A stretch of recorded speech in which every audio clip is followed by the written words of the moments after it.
Sejam bem-vindos a mais um VidaCast, aquele podcast que você já colocou na sua agenda e com certeza vai estar mandando para alguém esse episódio mais que especial. Então, boa noite toda a nossa equipe, boa noite, doutor Márcio. Boa noite, Eric, boa noite, Plínio, boa noite, meu grande e querido amigo da mesa. Vamos aí, vamos dar continuidade ao tema da semana passada, né? Isso aí, faltou... Plínio, tô sabendo que faltou aquela pitada especial do doutor Márcio. Fala um pouco sobre esse tema que a gente vai falar nessa noite, Plínio. Boa noite. Boa noite, galera. Estamos aí para mais um VidaCast, o trio Parada Dura.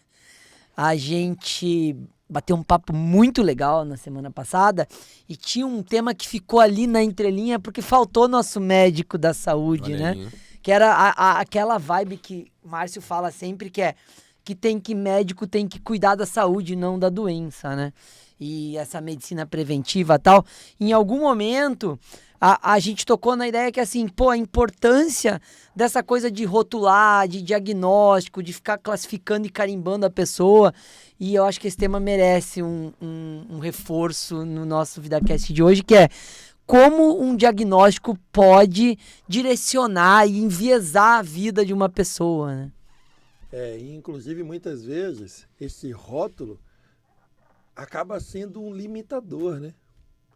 E ninguém está dizendo aqui que não existem.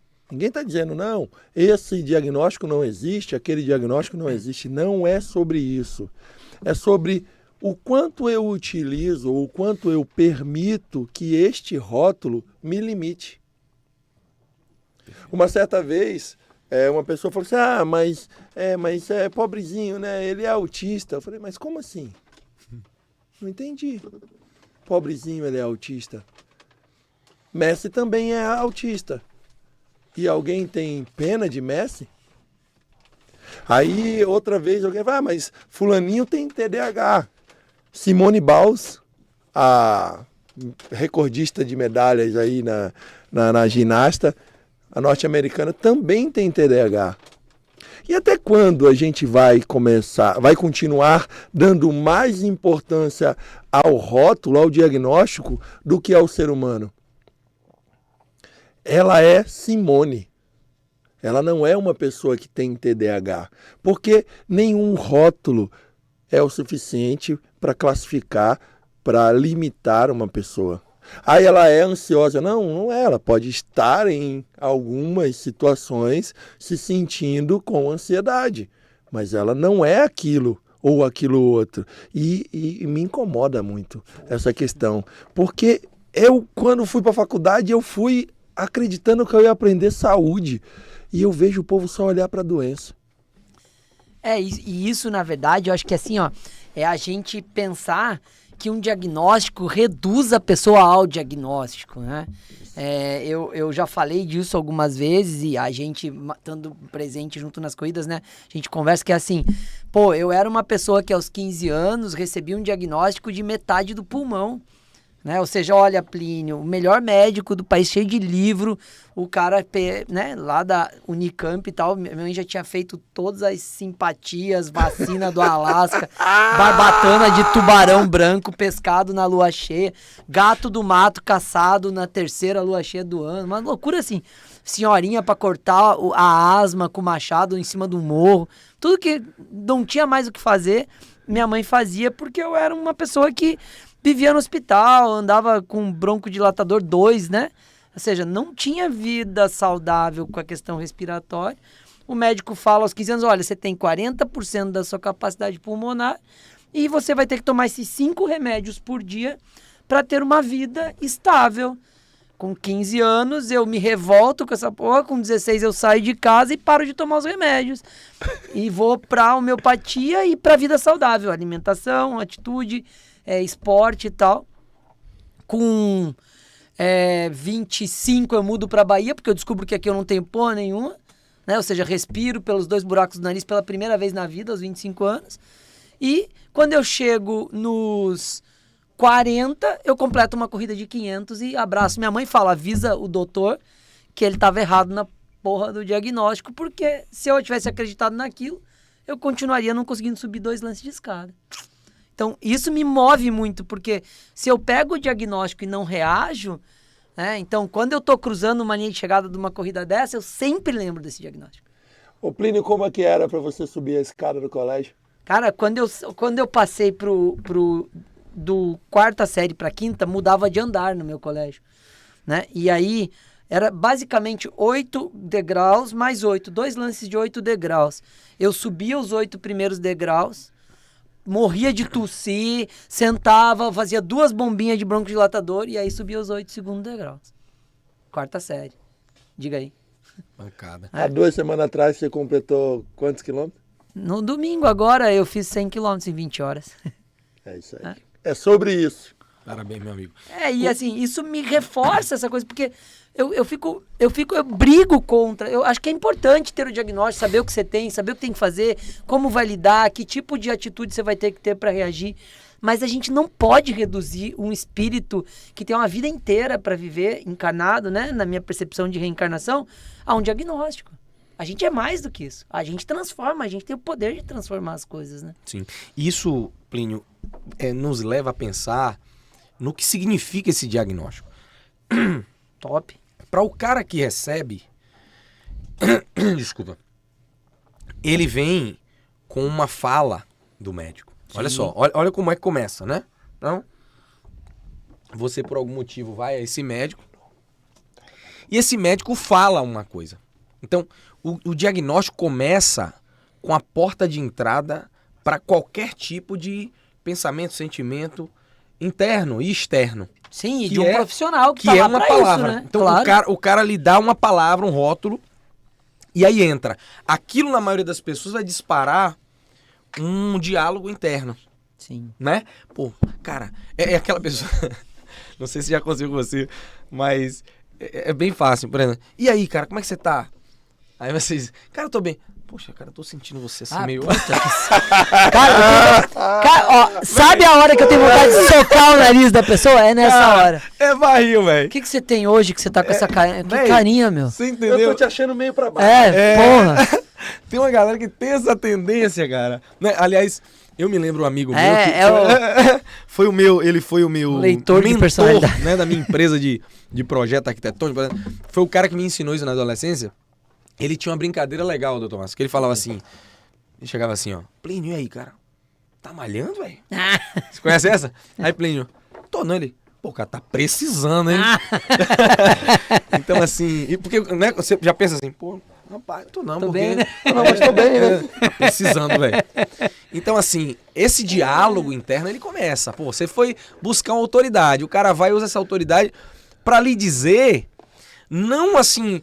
uma leitura do que o seu corpo está dizendo, do que você deve fazer. Não, a conversa não é essa.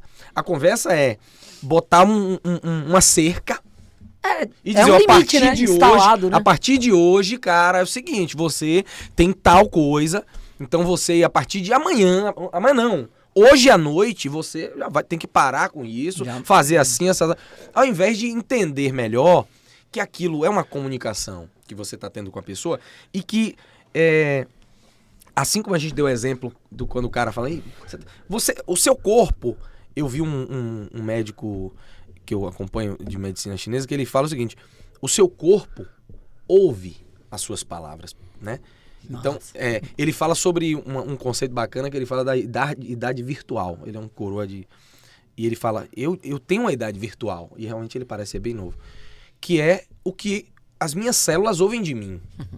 Cara, é uma viagem que tem gente que acredita. Eu acredito. Tem gente Cada que até célula conversa com o pé na corrida. Aí, ó.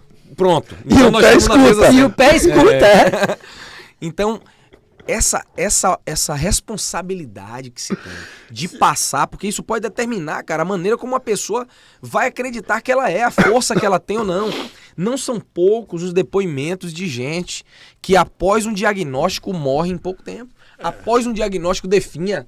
Após um diagnóstico o cara desiste de viver. O que você está falando, teve um estudo, porque uma boa parte do nosso corpo é água.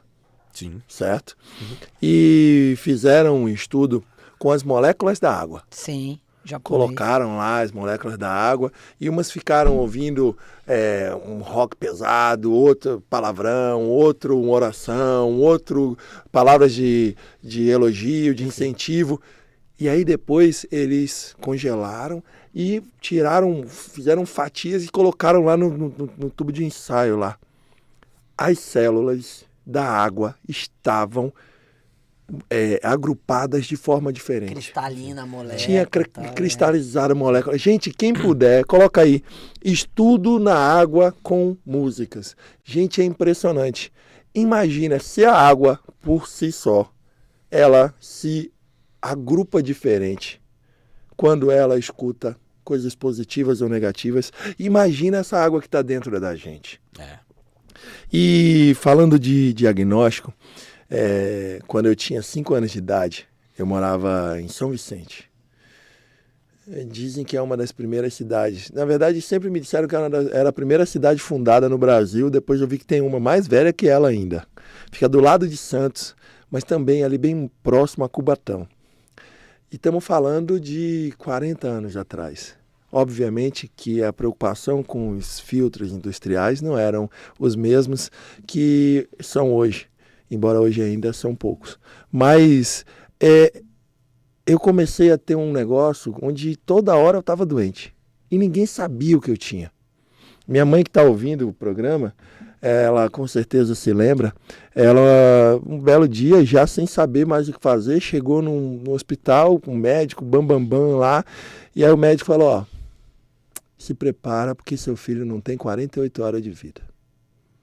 Imagina. Diga aí. São as 48 horas de vida mais longas, hein, mãe?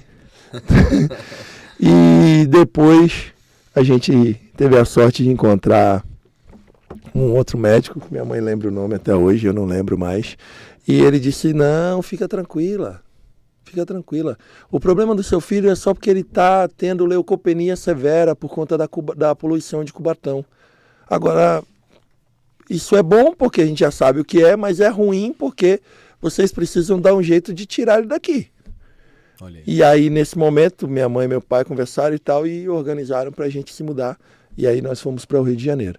E depois disso, nunca mais tive problema. Vivi lá tranquilo. E foi uma infância muito doente, até 5 anos. Depois foi muito tranquilo. Mas se a gente tivesse ouvido aquele médico e não tivesse saído de lá, possivelmente, com várias infecções uma atrás da outra, realmente, não sei se em 48 horas, mas provavelmente não teria tido mais 40 anos, né? E, bom, vamos aqui que Diego está agoniado para a gente falar sobre o nosso Maria Matamoro, que não deixa a gente na mão de jeito nenhum. Aqui, o cheirinho já vai tomando o ambiente. Vai, né? Eric me confessou que ele treina antes de vir pro VidaCast. Então, quando ele chega no VidaCast, que ele sente esse cheirinho do Maria Matamoro, ele fica agoniado. Inclusive, ele vai ser o que vai levar as caixinhas lá para outra sala, e aí provavelmente ele vai comer algumas, e vocês vão saber porque ele saiu. Mas Maria Matamoro, Pelourinho, Rua da Ordem Terceira, não deixa de experimentar. Obrigado, VidaCast. Obrigado, Maria Matamoro, por estar sempre mandando o nosso brinde aqui. Um beijo, fiquem com Deus. Ó, e tem uma coisa importante, né, gente? O Menu Wiki aí de Salvador, né? Tá com opçãozinha vegetariana, vegana, né? Então pode cair lá que você vai comer bem, mesmo você que não mata bichinho nenhum pra comer, viu? É verdade. Tem que ir mesmo. E assim, ó, vou dizer uma coisa. Eu fui lá, fui privilegiado, fui convidado para experimentar o menu. Ô, delícia. Tá com moral você, hein? O dono me conhece. Arrasou. Bom, a gente falando, né, sobre esse negócio, perceba quantas pessoas, às vezes, por não buscarem a segunda opção, a segunda opinião, às vezes ficam com aquele diagnóstico limitante, velho. E o quanto isso, muitas vezes... Porque assim, como o Eric estava falando, né? Quando sai da boca de um médico, cara, é autoridade, né? Sim. E aí a pessoa recebe... E coloca aquilo como uma verdade absoluta, né? Muitos, ao invés de ouvirem uma outra opinião, pegam aquilo e ali já se estabelece um jeito de pensar acerca de si mesmo. Sim. Uma autoimagem. Né? Já é uma imagem. Bom, quem sou eu agora, a partir desse diagnóstico? Já não sou mais o cara forte que posso todas as coisas, que vou pra cima, que vou. Não, eu sou agora o cara que não pode. O cara que não pode isso. Eu tenho isso. E tenho isso. Aí já se apropria, né? Já vira o sobrenome da pessoa. Sim, e tem uma questão relevante aí que é o seguinte: em geral, se a gente tá falando isso de criança, adolescente, vai entrar uma mãe protetora reforçando o discurso do diagnóstico, Repetindo aqui todo na intenção de proteger. É. Porque minha mãe falava assim, não toma gelado, não pisa descalço, não toma gelado, não pisa descalço, toma gelado, não pisa descalço. Eu viajava nas férias pra casa do meu avô e guardava os palitos de picolé que eu tomava, que era tipo 80 em 30 dias, e chegava e jogava na mesa assim, ó, tomei 80 picolés e não tive nada. Saca isso? Então assim, eu entendo o materno protegendo um filho, porque minha mãe me levou pro hospital, sei lá, trocentas mil vezes. Né? Então, a questão do diagnóstico no infantil e no adolescente é que você vai ativar um materno protetor com medo de perder, com medo do filho sofrer, com medo que vai piorar o carimbo que deram na sua testa da porra, né? André fala isso, André teve aqui das 5 leis biológicas, ele fala isso, que isso aí é a profecia se cumprindo. A mãe fala tanto que você vai ficar gripado se tomar gelado, que você toma gelado. E aí o seu subconsciente acaba com medo de você ficar gripado, porque sua mãe falou que você ia ficar gripado se tomar gelado, você fica gripado. E Minha irmã, ela, o filho mais velho, minha irmã, ele nasceu prematuro e tal, pai. E minha irmã, durante muito tempo, teve muito cuidado, porque ela ainda se reconectava com aquela época que foi muito difícil para ela terminar uma gestação, então ela teve gestação que não terminou e tal. Quando ela conseguiu terminar a gestação de Daniel, e Daniel chega muito prematuro, cara, foi uma barra, ficou um tempo no UTI, e ela levou muito tempo para conseguir se livrar daquela imagem de Daniel na UTI. Daniel já era grande, já estava saudável, vivendo a vida dele de boa, e ela continuava, Daniel, não pisa descalço, porque você vai ficar... Cara, aqui em Salvador, velho, sol de 30 e tantos graus, o menino acordar e descer e pisar descalço no chão de azulejo, não vai mudar nada, mas na cabeça dela, além de muitas vezes ainda estar conectada com aquela criança frágil que estava na UTI, né? Que muitas vezes eu até penso diferente, porque para vencer tudo que ele venceu na UTI, ele não é frágil. Sim.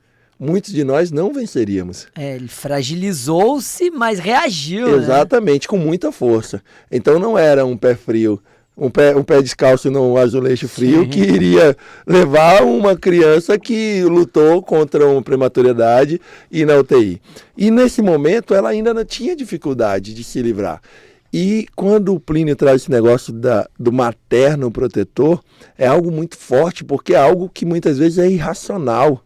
Sim, sim. E nessa hora que o materno protetor chega, aí é que corta o resto das asas que aquela criança poderia ter para voar. Outra autoridade, né? Porque é outra autoridade. Então o médico que é autoridade falou, a mãe que é mais autoridade falou, aí o pai nem tenta falar, porque ele não tem vez aí, senão ele toma na cabeça também. E assim, para além de irracional, é instintivo, né? Sim. Porque o arquétipo materno, ele vem do instinto. Então, assim, a gente desenvolveu esse arquétipo desde os seres, né, primitivíssimos, lá do animal, né? Ou seja, é aquela coisa que é do instinto, é inconsciente, e a mãe não vai raciocinar, ela vai agir nesse sentido, né? Então, assim, o diagnóstico, ele é norteador. Se você não olhar para ele e transformar, porque Jung tem uma coisa que ele fala, e Adenauer, que a gente estuda, fala também, que é o seguinte: se você não pegar seu maior dilema, o seu maior desafio e transformar no seu maior potencializador, que é o que acontece normalmente para quem consegue virar o jogo, você pega seu maior dilema e transforma no seu maior potencializador, ou seja, eu vou lutar contra esse viés e vou fazer diferente. Então, normalmente, pessoas de sucesso que conseguem alcançar os seus objetivos partiram do seu maior dilema, partiram do seu estigma, partiram daquilo que marcou como problema e fez a vida transformar. Isso é bem importante. Dizem que Albert Einstein ouviu de sua mãe que tinha recebido uma carta do professor. A carta, segundo a mãe de Albert Einstein, dizia: seu filho é um gênio. Tire ele aqui da escola ensine você mesmo em casa, porque o nível dele é muito alto. A história conta que anos depois, Albert Einstein encontrou aquela carta. E na verdade o que estava escrito é: seu filho é muito lento. Tire ele da escola que a gente não está conseguindo ensinar ele, ensine em casa. Mas qual foi a narrativa que Albert Einstein acreditou? Claro. Foi a narrativa que deu a ele os resultados que a gente conhece. Fica a dica, né? Se você quiser ser foda, tem uma mãe foda, né? Tipo isso. Olha o que a mulher fez, né? Então, Se ela tivesse transpassado para ele o que tinha recebido, se você acreditar que imagina, você... a gente teria perdido o Albert Einstein. Se você acreditar que você é um vencedor ou que você é um perdedor, das duas formas você vai estar certo. Porque você vai se comportar como se fosse. Claro. Não é só sobre o subjetivo. Não estamos falando só sobre o metafísico. Estamos falando sobre o prático.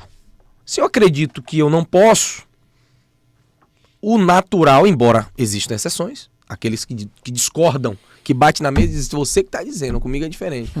Mas a maioria acredita no que foi dito, né? Pô, eu não vou tentar. Não. Poxa, isso aqui eu não vou conseguir porque eu sou lento. Né? O cara que já pensa diferente vai dizer: você vai ver quem é que é lento. Mas esse não é a maioria. Então, o cuidado que a gente tem que ter com o diagnóstico, e aqui o bacana é que, de novo, o VidaCast traz algo da saúde aplicado ao nosso dia a dia.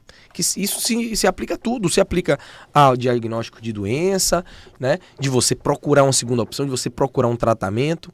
Quantas pessoas olharam ali, o médico disse: pô, seu filho não vai pra lugar nenhum, cara. Seu filho aí já foi.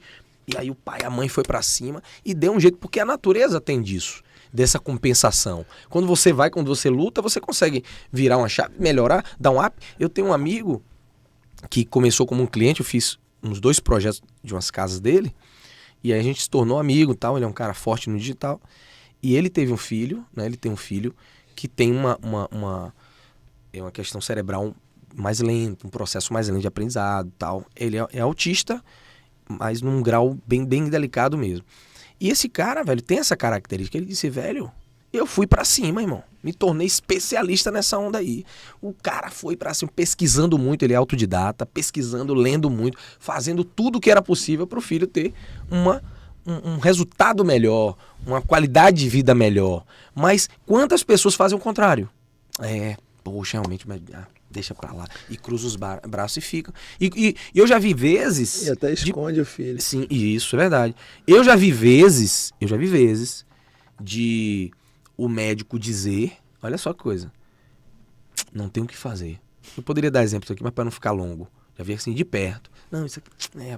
E você ir pra cima e tal, e fazer e resolver o negócio, e depois voltar no mesmo médico: não, realmente e tal, não é bem assim.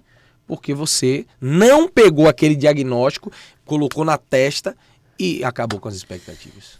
E tem uma questão, assim, que na maioria das escolas da psicologia, pensando em mente, né, pensando em processo, o pensamento antecede o ato. Né? Então, quando você começa a pensar, esse pensamento vai nortear a sua atitude. Né? Se a gente ampliar um pouquinho aí para Jung, para psicologia do espírito, de Adenauer e tal, a gente vai para um outro lugar ainda, que é a imagem sobrepõe a intenção, a ideia, e antecede o ato. Então essa coisa do eu tô falando, eu tô pensando, eu tô falando, eu tô pensando, vai refletir no ato, e aí refletindo no ato se transforma em realidade. Sim. Nos treinamentos que eu faço, tanto de imersão como nas mentorias, não sei se o Dr. Márcio se lembra, eu mostro o vídeo do experimento Masaru Emoto. Sim, que é, né? O cara da água, né? Que ele no primeiro momento ele coloca os grãos de arroz. Né? Em um ele fala palavras positivas, em outro ele não fala nada demais, e no outro ele fala negativo. O positivo, né? Tem um cheiro agradável, fermenta. O que foi não falou nada, ele mofa. E o que falou palavra negativa fica podre, apodrece. Então, de verdade, o que você vai falando e você vai pensando vai mudando. E aí eu dou um exemplo, não sei se o Dr. Márcio vai lembrar, mas na mentoria lá eu trouxe ali, em primeira mão, foi ali que eu comecei a falar sobre isso, que foi quando eu conheci a Jill Bolte Taylor. Muito forte o testemunho dessa mulher. Ela é uma cientista de Harvard, tem um livro... Neurocientista. É uma neurocientista, que ela, é um livro segurando um cérebro. Tem ela no TED Talk, você pode estar ouvindo, que ela mostra que com ela mesma aconteceu isso. Ela tem um acidente gravíssimo, perdeu uma parte do cérebro, estamos falando de epigenética. Imagina a viagem, a mulher perdeu uma parte do cérebro, mas ela conseguiu ouvir. E ela ouvia os caras dizendo, velho, já foi, perdeu, velho, aqui, ó, não vai ter. Ela ouvia, ela não tinha nenhum tipo de reação, mas ela ouvia. Ela não vai poder, não ela vai não vai poder recuperar o cérebro, o lugar que é responsável pelo movimento, tá. já foi, cara, já foi. Ela vai ficar vegetativa. Ela ouvia. E por ter esse conhecimento, ela começou a visualizar na sua mente, pensar sobre, imaginar. Ela andando num trilho de trem, ela começou a visualizar isso. E o cérebro, cara, começou de uma forma... Você vai chamar do que você quiser, né? Você pode ir para um lado religioso, de fé, de transformação, ou científico, porque ela defende essa questão científica, que o próprio cérebro fez essa mudança, né, de como funcionava ali para compensar aquilo e voltar, criou. Cara. Ela criou a onda. Co-criou, aí é a co-criadora. Né? Eu acredito muito nesse poder dessa mente. Isso. Mas imagina se ela tivesse ficado lá, acreditando, realmente vou ficar Imagina aqui, na morte, né? Tem uma outra parada, cara, que eu vi esses dias, olha que viagem. Um cara, ele ficou preso Você já viu essa? O cara ficou preso numa... Sabe aquele câmara frigorífica? Ficou preso na câmara frigorífica. E ele sabia que lá dentro a temperatura era tão baixa que ele não duraria tanto tempo, ele ia morrer. O cara, ele trabalhava com essa onda, tá ligado? E aí, velho, ele deu um jeito de registrar. Olha, eu tô começando a sentir não sei o que e tal. E quando a galera descobriu que ele tava lá, que abriu, ele tava morto. Mas a galera viu, rapaz, essa temperatura não era pra ele morrer. Não tava desse jeito.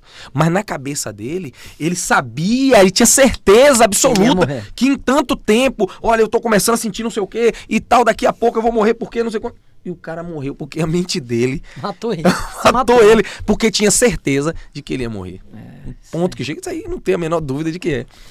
Ó, nesse aspecto, eu tenho uma experiência incrível na minha família, que é do meu sobrinho, que teve um AVC bebê. Sim. Né? Que tinha um diagnóstico de cadeira de roda, de não movimento, de não cognição e tal. Mega reagiu, minha irmã e meu cunhado mega reagiram em todas as técnicas possíveis e imaginárias de psicopedagogia, de neuropsicopedagogia, de psicologia e tal. E meu cunhado tem um trabalho que publicou na Unicamp, que ele pega e os neurônios, a parte do cérebro que foi atingida pelo AVC era a parte da cognição, do aprendizado de fala, de escrita e tal. Aí ele pega e usa a parte do cérebro, os neurônios que são da música, para alfabetiza ele com violino.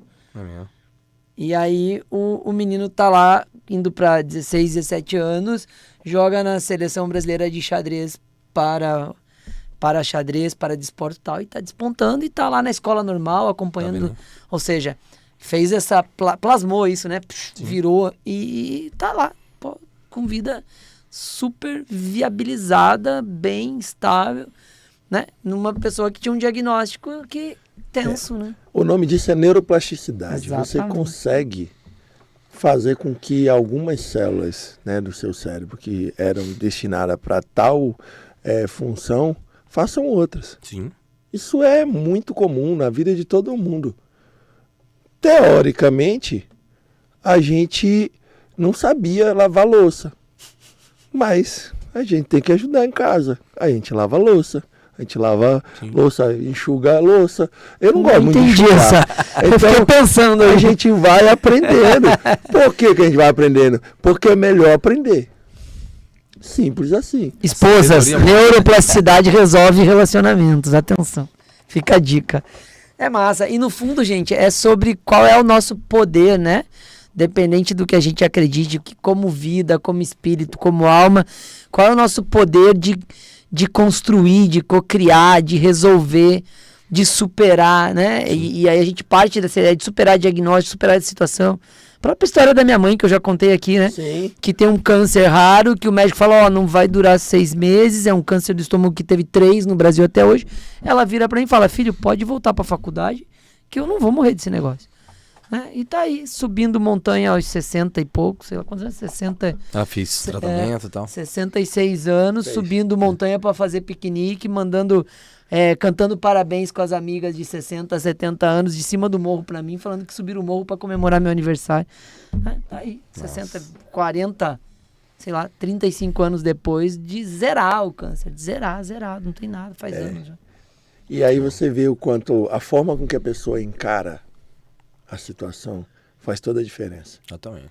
Cara, pra mim, são 4 movimentos que você precisa sempre olhar, independente do problema que você vai ter que enfrentar. Que é a forma com que você encara o problema, a forma com que você vai absorver o problema, a forma com que você vai digerir esse problema e a forma com que você vai reagir frente a esse problema. Sim. Na hora que você conseguir harmonicamente interligar esses 4 e passar por esses 4 de uma forma em que você consiga sustentar, né? Você tem que sentir. Claro, você vai sentir, às vezes vai estar barra, vai ser difícil, e tá tudo bem você sentir. Mas você precisa sustentar, porque senão você não atravessa. Para atravessar o problema, você precisa sustentar. E é sobre isso. É sobre você entender que, independente do diagnóstico, cara, será que aquele médico sabe tudo? Ou será que não tem um outro médico que sabe alguma coisa diferente que possa me ajudar? E muitas vezes aquele médico nem falou por mal, é só a limitação dele. Sim. Como qualquer um mecânico que talvez vai fazer um problema, resolver um problema do seu carro, não consegue resolver da melhor maneira, porque ele não sabe. Não, e até onde ele enxerga, né, da realidade, né? Até onde ele enxerga, porque todos nós temos o nosso grau de enxergar. Tem uma música muito bacana de Kel Smith, que eu acho muito legal, que ela fala o seguinte, cada um vai ter a vista da montanha que escalar.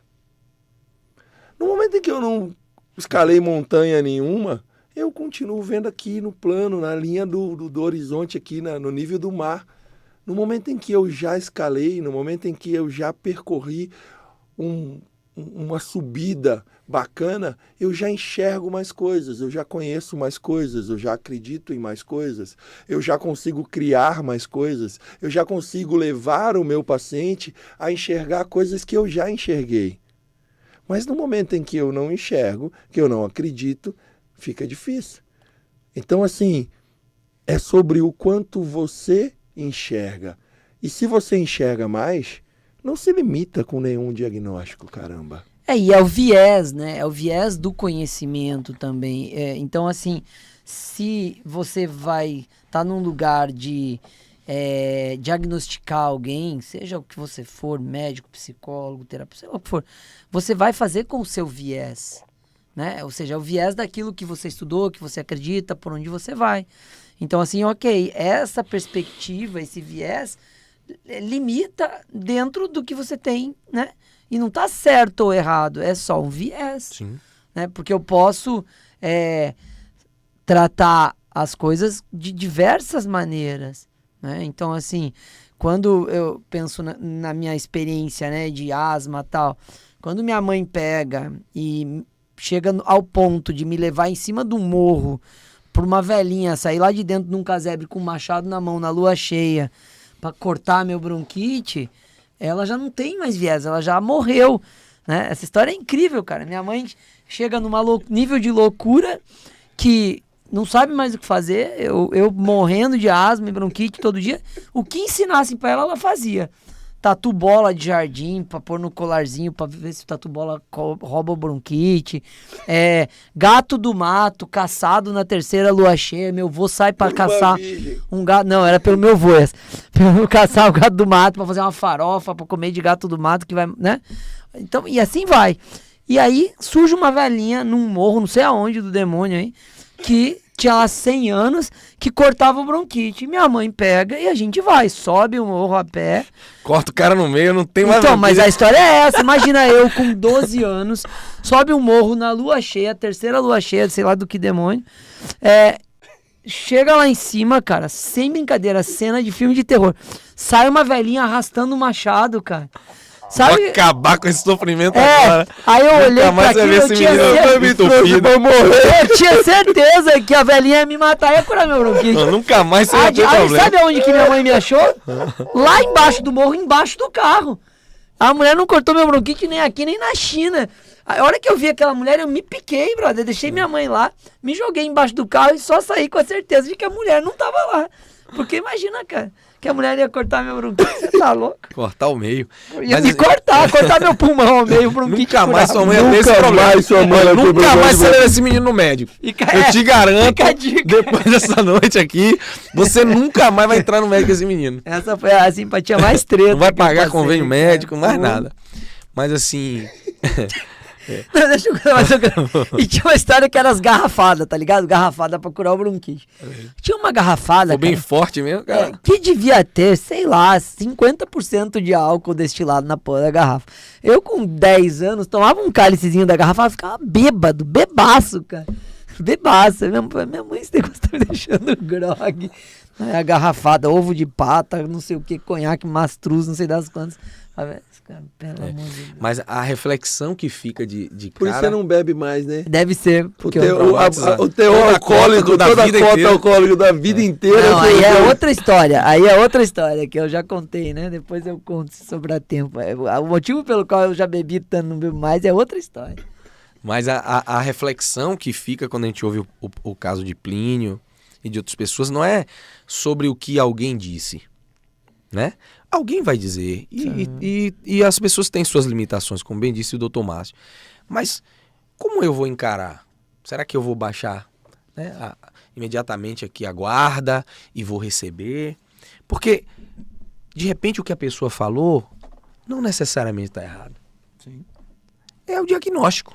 É o diagnóstico que a pessoa foi ensinada a dizer. E é um dos caminhos. É um dos caminhos. É um diagnóstico que alguém disse que os fatos mostram, mas não necessariamente se encerra ali. Quantos relacionamentos tiveram um diagnóstico de fim e não foram ao fim? Você não vai dar certo com ela, vocês não têm nada a ver. Ó, Mas teve um monte que era até a morte Morte se separe separe. e foi antes. com certeza. Morreu antes. Eu, Sem por, morrer, né? eu, por exemplo, sempre digo que já vi gente que tinha tudo pra dar certo e dar errado. E gente que tinha O tudo contrário pra dar errado. Não, é certeza, esse daí não vai pra... Tanto em relacionamento com a própria pessoa mesmo. Esse menino aí vai ser burro, não é? Às vezes você olha... Lembra da época da galera da escola? Será mesmo que aquele CDFzão... Não, nada contra, de repente... Tem um CDF nos assistindo aqui. Ufa, já tava aqui. Mas não necessariamente aquele CDF vai ser o cara. Com certeza, não diz nada, né, cara? Rapaz, é uma coisa, né? ó, eu sempre tive facilidade com nota. Mas eu sempre fui aquela pessoa que eu gostava de esporte, eu gostava de várias outras coisas e não era só a nota. Agora, a matemática era algo que era ainda mais fácil para mim. E eu me lembro, como se fosse hoje, tinha uma menina, eu esqueci o nome dela, mas ela fazia questão de ser a melhor nota da turma. Ela fazia questão, porque assim, tinha as cadeiras, né, eram bastante cadeiras assim, colégio público, e aí tinha a mesa da professora e tinha aquelas duas mesas coladas já, aquelas duas carteiras. Ela tinha que sentar em uma daquelas duas. Então ela chegava cedo para sentar na mesa colada com a professora. E eu era da turma do fundão. E ela tirava as maiores notas em quase todas, menos matemática. E ela brigava comigo quando eu tirava a maior nota. Como que pode? Que não sei o quê. Fundão, e tirando tal. nota maior, né? Só deve estar colando. Aí eu comecei a ir sentar do lado dela. Nas provas pelo menos de matemática, mas às vezes nas outras, né? E aí eu tirava a maior nota. E aí eu não falava nada, eu só passava debochando. Quando eu pegava a prova, eu passava sorrindo pra cara dela. Foi como quem diz, agora não pode dizer que eu tava colando, né? E aí, depois, eu fui e passei. Mas ela continuava na cabeça que eu colava. Sim. E aí depois eu fui, estudei, me formei, não sei o quê, e encontrei ela. E ela teve algumas escolhas e acabou nem fazendo faculdade, nem nada e tal. E aí ela me encontrou, eu formado já.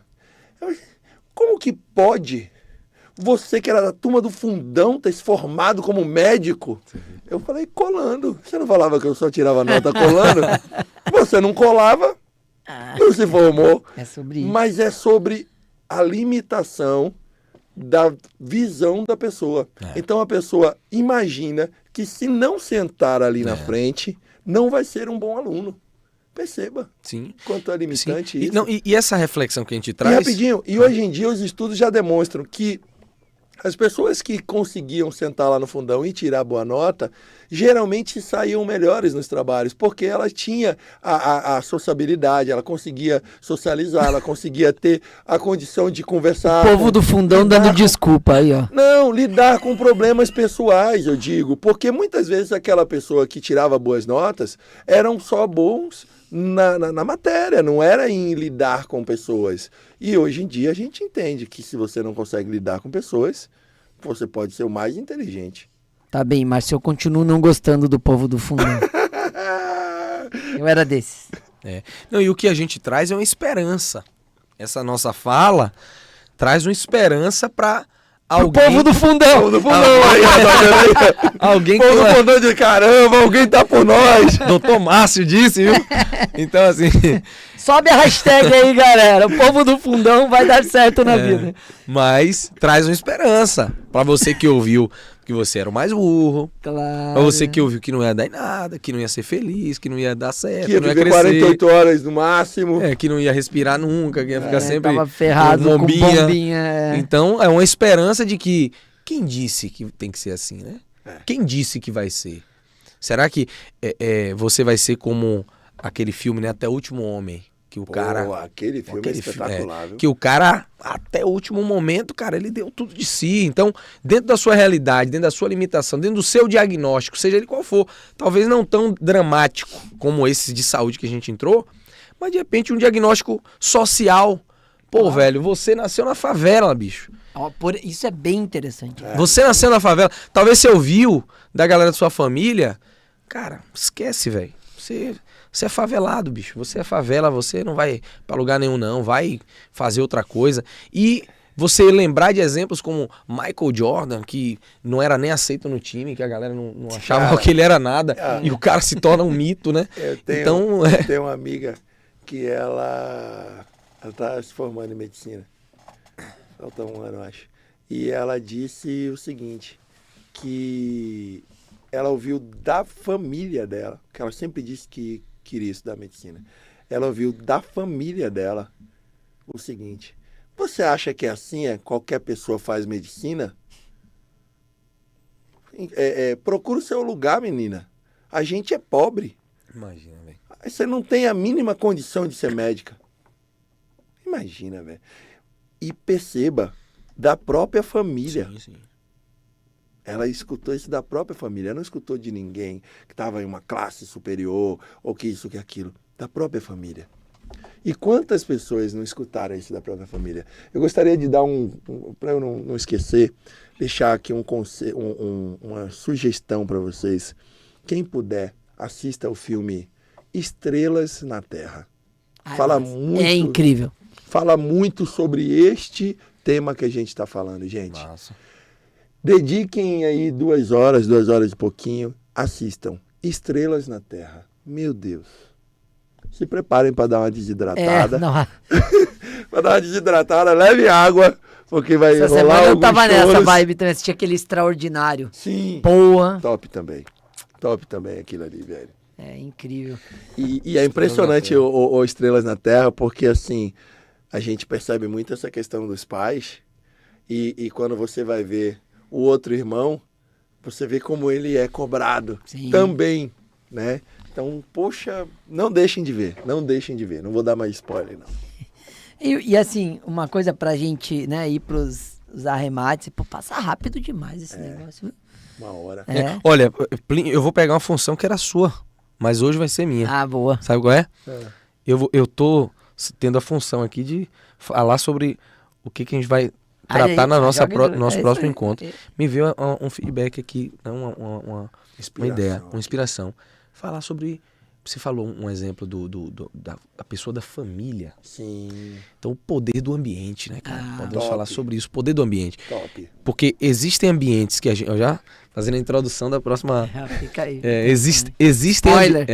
Existem ambientes que vão, cara, determinar, né? Se você não tiver a estratégia certa, podem acabar com o seu sonho, ou podem te promover, né? Depende de como você vai agir nisso aí. Se você vai usar aquilo para te jogar para baixo, permitir que te jogue para baixo, ou como um trampolim para você subir ainda mais, né?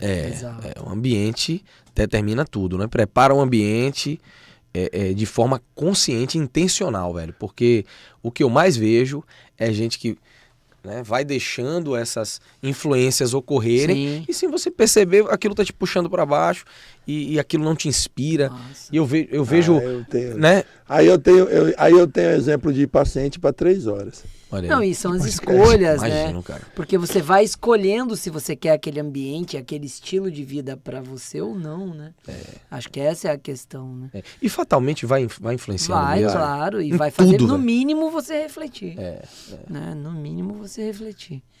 Top. Assim, uma coisa pra gente, né? Eu fazendo minhas considerações finais já, é pensar um pouquinho assim, gente. Quanto você tem poder de decidir seu dia seguinte? Né? Quanto isso está na sua mão, independente do que falem, do que façam, de quem seja, do ambiente, do diagnóstico, das pessoas. Não permita que uma pessoa que está do seu lado, que um diagnóstico, que um rótulo, que uma situação norteie e direcione sua vida.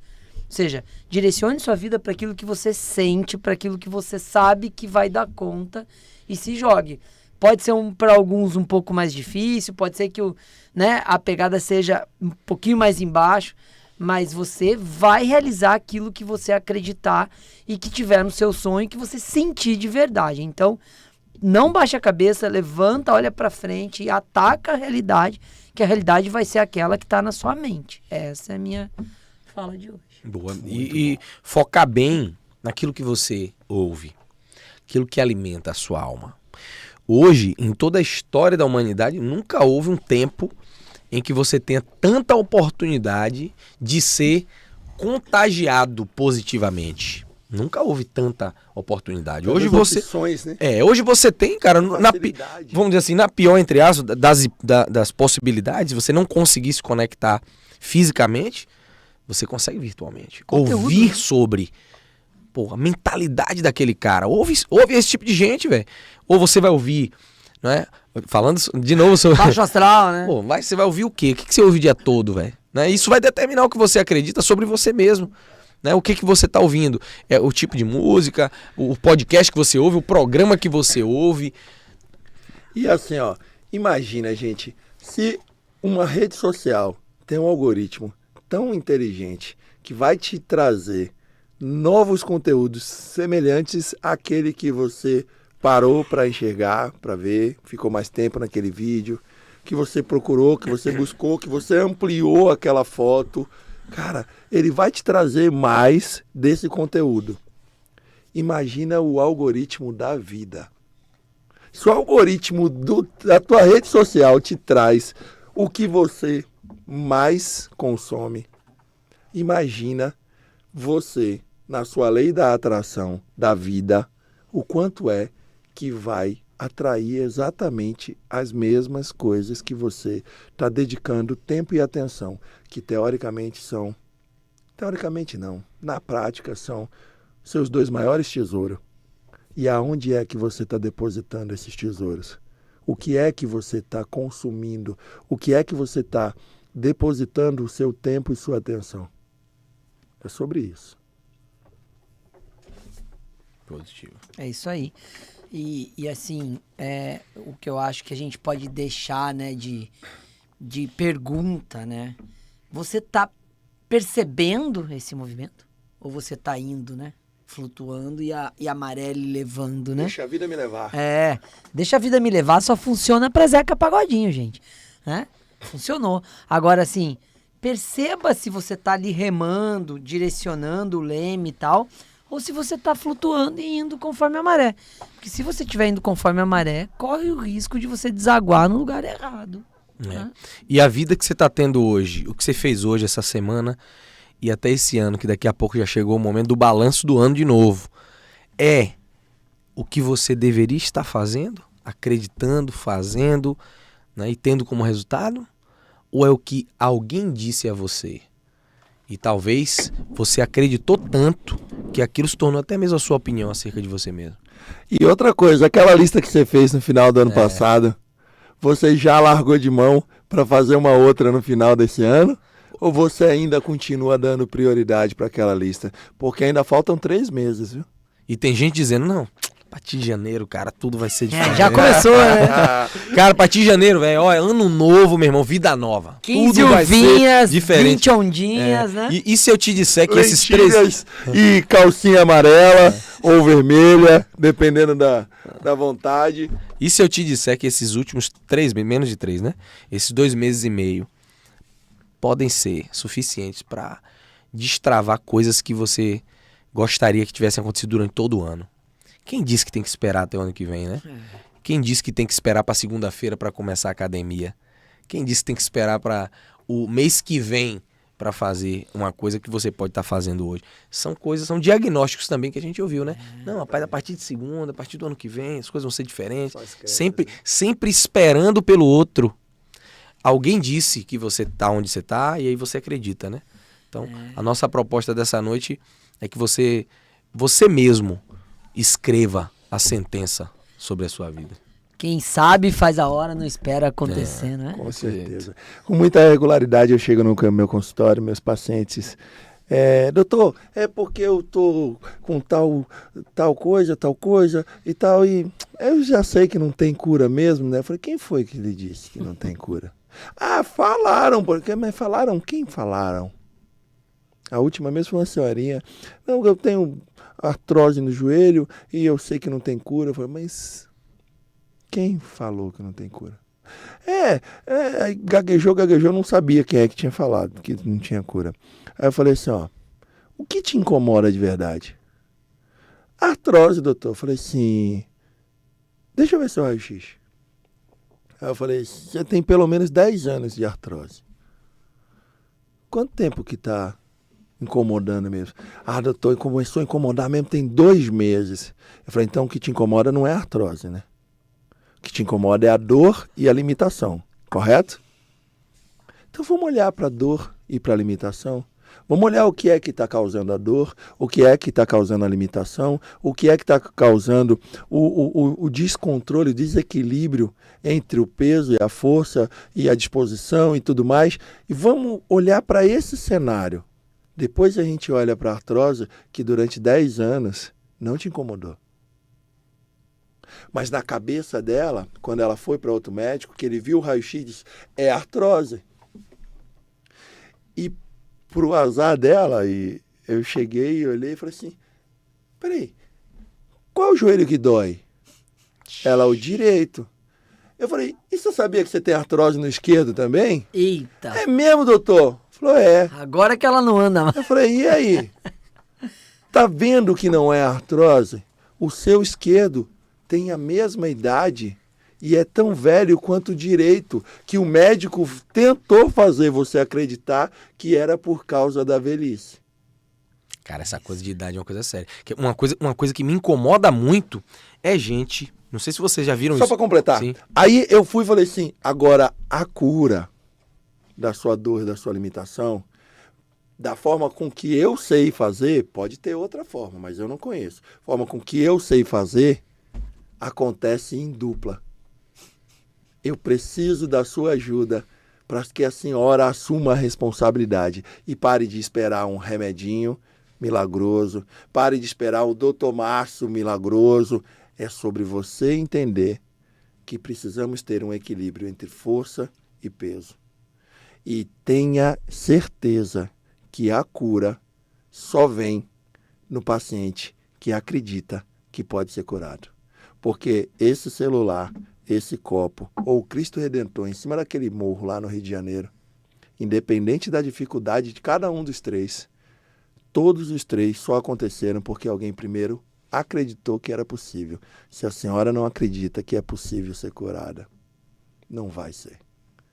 Aí a maioria dos pacientes desanima. Eu falei assim, poxa, essa sua fisionomia de alegria, agora que eu disse só depende de você, me desanima. Ela, né, doutor, é porque é difícil. Eu falei, e tá fácil do jeito que tá? Eu tô te trazendo uma outra oportunidade porque a que a senhora conhecia era a cirurgia.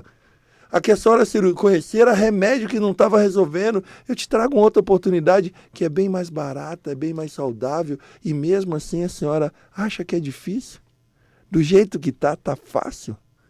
E é sobre isso, sobre a crença, sobre a pessoa muitas vezes não acreditar que ela dá conta. Porque ela passou a vida inteira, muitas vezes, em ambientes que só jogaram ela para baixo. Uma coisa que me incomoda muito, e eu encerro minhas palavras, é que gente jovem, cara, gente novo, velho. Cara de 30 anos, pô. Aí sente uma dor. Não, eu não dou risada não, cara. Rapaz, pô, é idade, né? Aí eu falo, idade, cara? Velho, eu tô vendo gente de 60, durinho inteiro, e você que tá com 30 anos. Não, sério. Não, e um negócio doentio, pô. O cara, não, eu já vi aqui, o cara sempre falando disso. E de repente a pessoa tem 20 anos, tem 30 anos. Como assim idade, cara? Porque pra mim eu me sinto como o cara de 20. Cara, vocês falam dessas corridas, mas nessas corridas tem um pessoal bem mais velho que a gente, velho. É. E os caras tiram Vai onda, velho. Vai dizer os que caras tiram onda, velho. E os caras, tipo, eu tô na minha terceira corrida, os caras fazem isso a vida toda e tá tirando onda. E eles não pensam em parar, não. 59, 62, 60, 63, 65. Maurão. Os caras batendo corrida de 100 km brincando, brother. É. Qual o diagnóstico que a gente vai querer? É tipo isso. Gente, top. A gente, né? É muito bom isso. Eu tô aqui. E passa rapidinho, né, velho? Quando a gente começa a falar, não tem... Mas um assunto muito bom. Eu tenho certeza que... Então pronto, o próximo vamos falar sobre ambientes. Vamos nessa. O quanto ambientes... Tem convidado a próxima vez? Próxima semana, não?